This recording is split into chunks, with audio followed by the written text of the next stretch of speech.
Tots Kalawit, Inimonigwas, Himatuinan Mai, in the Eats, Ramona Whiteplume, Natot, Lee Whiteplume, Nakats, Jackie Wapato,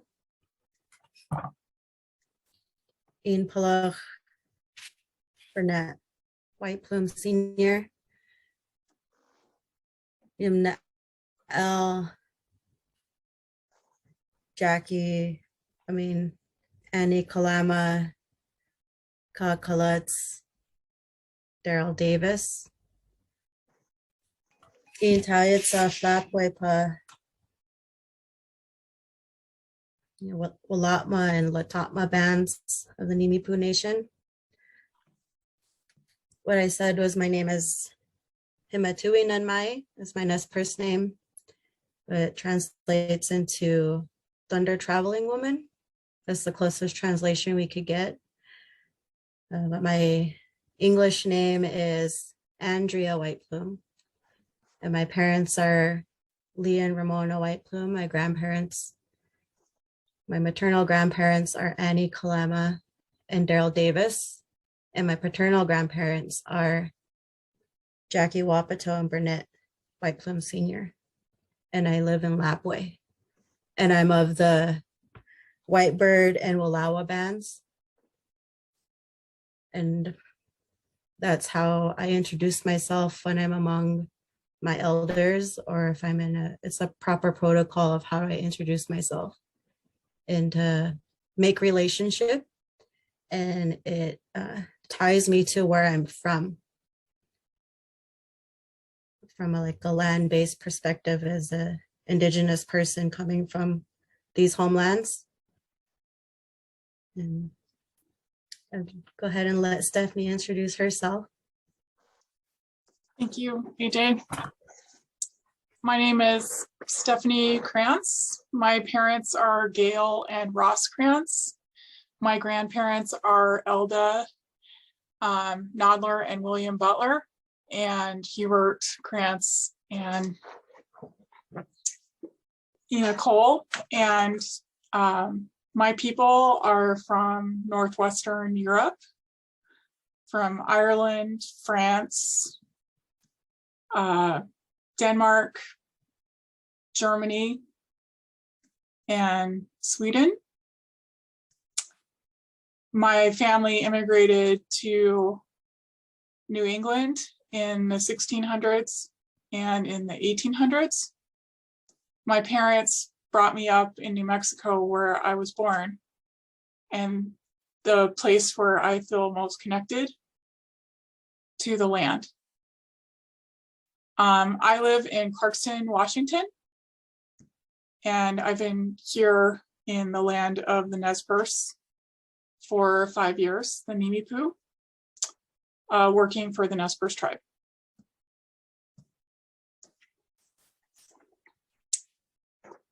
And AJ and I have prepared a presentation for you about the Camas to Condors project. I'm going to share my screen. We have a few slides, and we're both going to trade off talking. AJ's going to go first.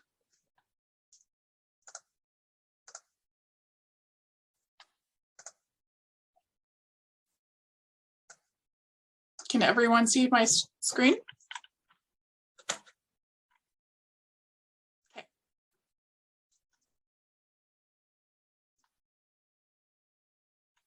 AJ?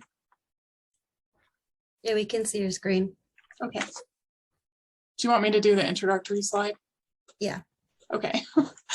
So AJ and I are part of a group of folks here in the Pacific Northwest and the Inland Northwest, between Wallowa County, Ozoten County, and Nez Perce County, who have been working on the Camas to Condors project.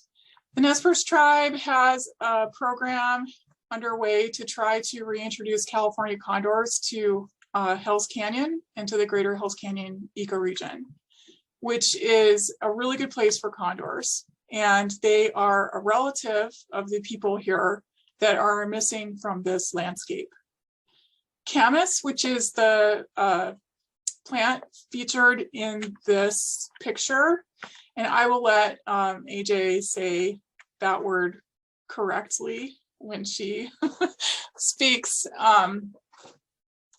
It's a plant that's sacred to the Nez Perce people. This particular photo is of Muscle Meadows, a vulnerable and endangered place that was ancestrally managed, tended, if you will, a wild garden for Camas, which was a staple of the people from this region and for many peoples throughout the Pacific Northwest. And so, you know, we work on climate change, vulnerability, and planning, and we're trying to protect culturally significant resources. And we believe that the roots, if you will, of the problem with our relationship with our climate, with the land, with other species, and with each other is disconnection. And that there are historical injustices that need to be righted. And the only way to do that is through humility. I mean, I am a conservation biologist and an ecologist, and I know that my values that I grew up with are not values that truly connect me to landscapes and protect them. So I'm learning as much as I can while I'm here about the way things were tended in the past. So I'm going to let, I'm going to pass it to AJ now and advance the slide.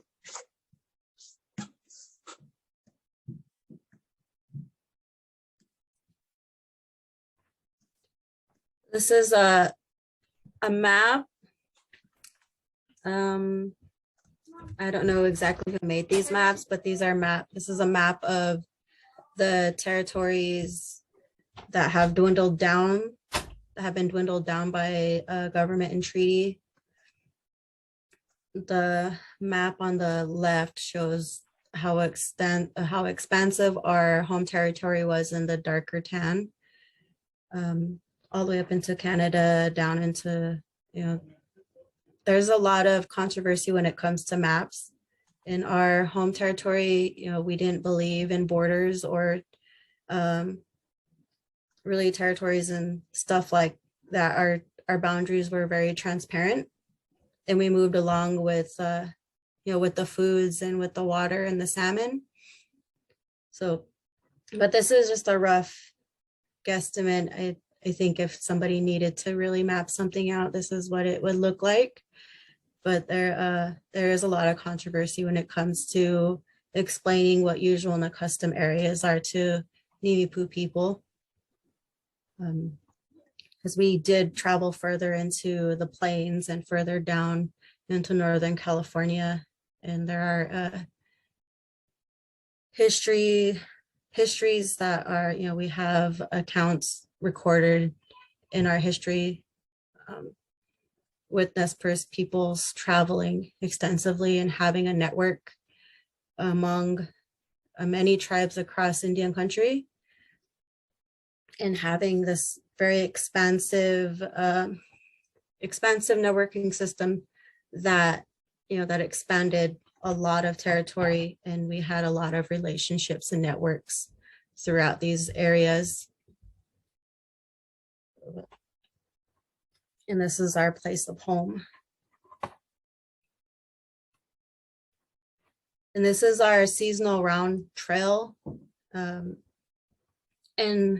like I spoke before about how we moved with the land and with the foods and with the animals and the salmon, in our ecoregions, we did follow nature in a seasonal round trail, is what it's described in English. And in this seasonal round trail graphic here, it shows like the seasons and the times of years, the times that we were doing things, and within those seasons, and how nature would move, and how you know, how we would live our lives throughout this, how this relationship we have with nature. And, to this day, we still follow this pretty close, but now that it's, with climate change, it's adjusting and things are, coming earlier, or things are coming later, or shorter seasons. And some of these are shifting. And as we've done before, we are adapting and we are moving along with the seasons.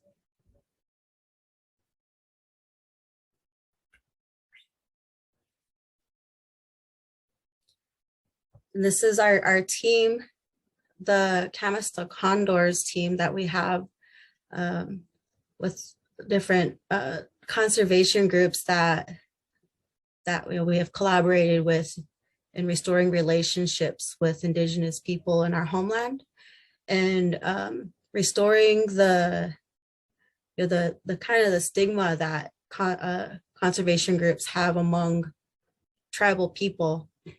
Instead of removing the human concept of wilderness and separating that relationship, the conservation groups that the Nez Perce Tribe has decided to collaborate with, there is that understanding of honoring that relationship that we've always had with the nature and with our seasons and with the land, and how we've always been stewards of our homelands, and making all these reconnections and developing new relationships with people that, ultimately we have the same goal, is restoring our lands that we now share in, these vast areas across, Nimiipuu territory, or Indigenous lands that they now occupy and now have a relationship with. So this relationship is something that is a good model of doing that, having that, restoring the reciprocity of our ecosystems.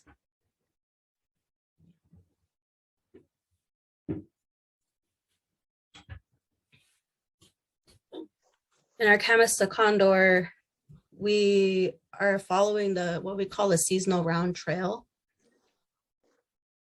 These are like the highways of Nimiipuu country that have been there for thousands of years, for time immemorial. We had these highways of networking areas where, we would travel, and that's our focal landscape is the watershed of the Joseph Creek in Wallowa County, and then in far eastern Oregon.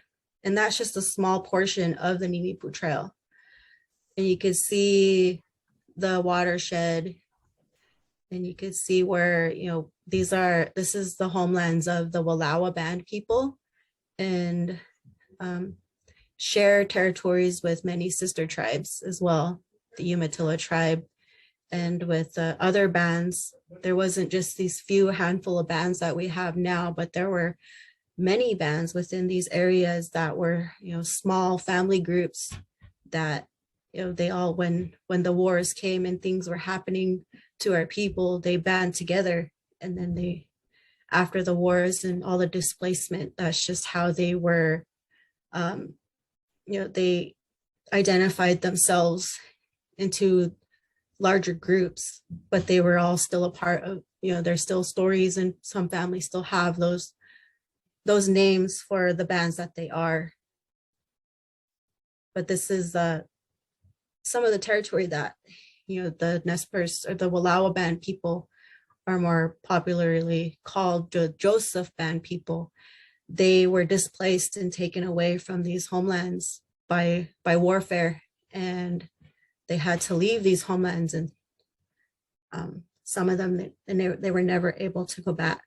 So having this focal point of these homelands is important in restoration of reconnection to this homeland, and the rekindlement of that landscape.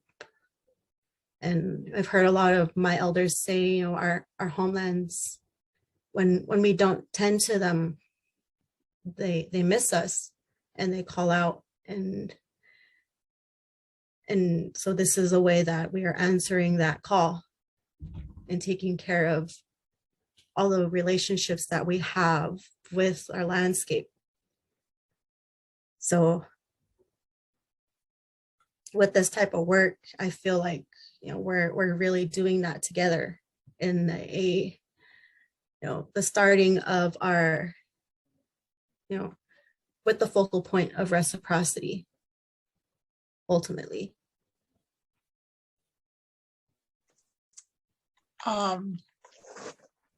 I'd like to add to that so the groups that we have started working with in this region are local organizations that do various conservation activities.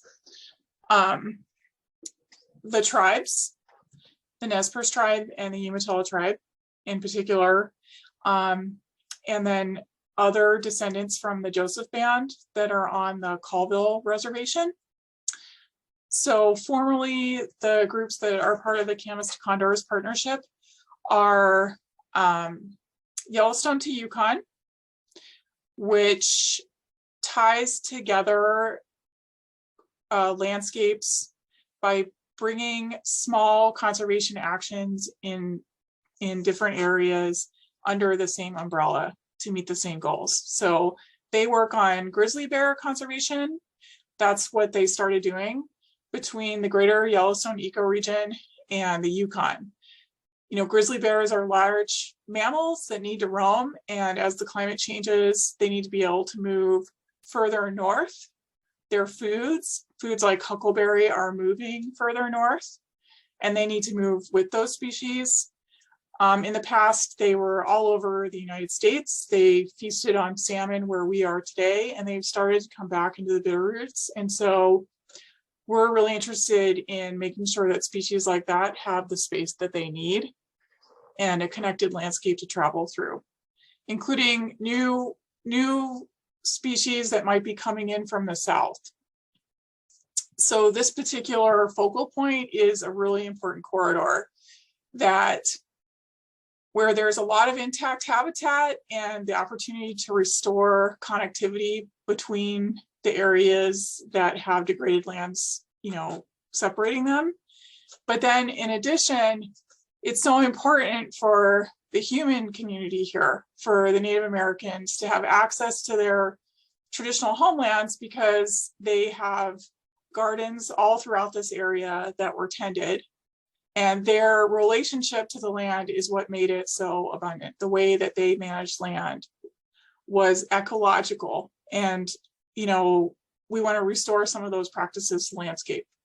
The other thing is that this ties the Blues and the Bitterroots together, the Blue Mountains and the Bitterroots, and a lot of protected lands in Eastern Oregon.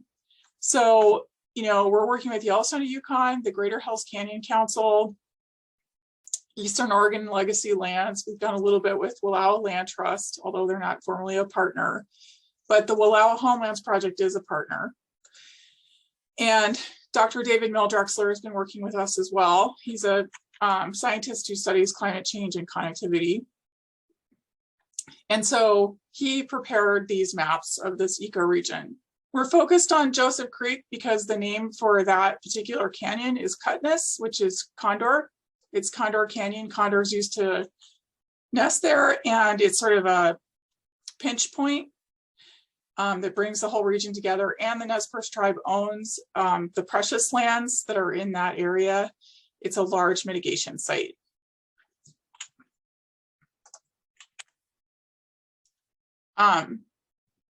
This group of people that we brought together, or that came together sort of magically, all of us agree that our relationship with our climate and landscapes needs to change, and with each other.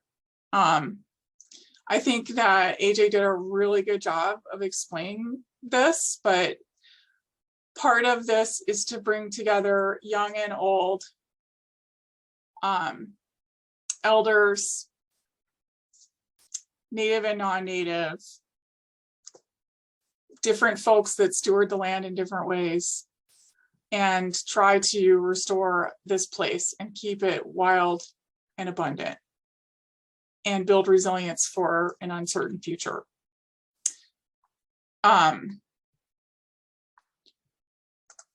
So I'm just going to move to the next slide. So I explained this a little bit, but Camas and Condor are symbolic. There are many species in this landscape that people care about, obviously. But condors have been extirpated. They are very important to people of the Pacific Northwest. They're in basketry and regalia. Condors lived in villages. They fished with the people. They alerted people to changes. They're called Thunderbird. You know, I'm not the best at explaining this in the way that others can, but they're also, you know, one of the most critically endangered birds in the United States. There's only 500 condors left in the world, and they have to be intensively managed. And in order to bring them back here, we have to change our relationship with poisons, in particular with lead ammunition. So we have to change the way that we steward the land and stop putting poison into carcasses that condors eat and into ourselves. Also, you know, camas is a root food, but there are many other foods that are very important. But it occurs in wet meadows, and, you know, wetlands have been lost throughout the Americas, and they were very, very important for foods for Indigenous people. So choosing a representative of wetlands seemed like a really good idea.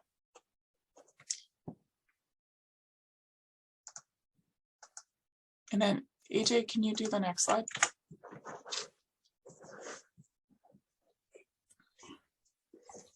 This is our Camas to Condor's core values statement. Perpetrate a sensitive relationship with the land, ensure the survival of Watispema, things from the land or resources. With people along with the precipitations, values, language, lifeways that have endured their survival, pathways and points of access to those resources and robust connections between them. We utilize the experience and guidance of Anakunum, those animals and people who come before us. Our work is inspired by Halepku, countless future generations, and the traditional reliance of Anapkuma, who come before us. The heartbeat of Nez Perce culture is the pulse of traditional lifeways. All of this is conveyed from one generation to the next through Nez Perce language, Ninukutim. We acknowledge the inherent value of diverse knowledge systems. We strive for a strong and respectful interweaving of multiple ways of knowledge in our work.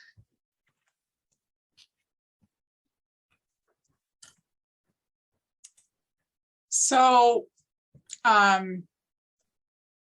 we asked Rizal if he could post the Camas to Condor story map in the chat for you all to explore later.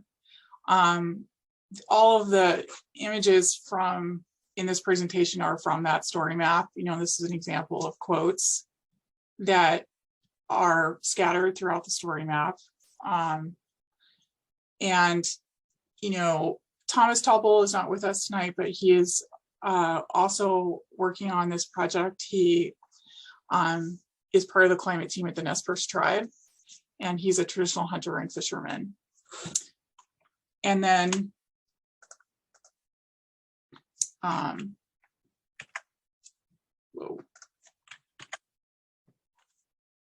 also wanted to share a photo of our partners and acknowledge them and all the hard work that they've put into this and all of their backgrounds and expertises. Thomas is in the middle, leaning over the stream, holding the fish. And, you know, these folks are come from different tribes, different places, but we are all united by our desire to restore relationships here. And then I think I already asked Rosalda to share this, which is a little awkward, but that's okay. And then I just want to say Katsiayo, thank you. And I'll just let AJ close out because she says this word the proper way, amongst other things.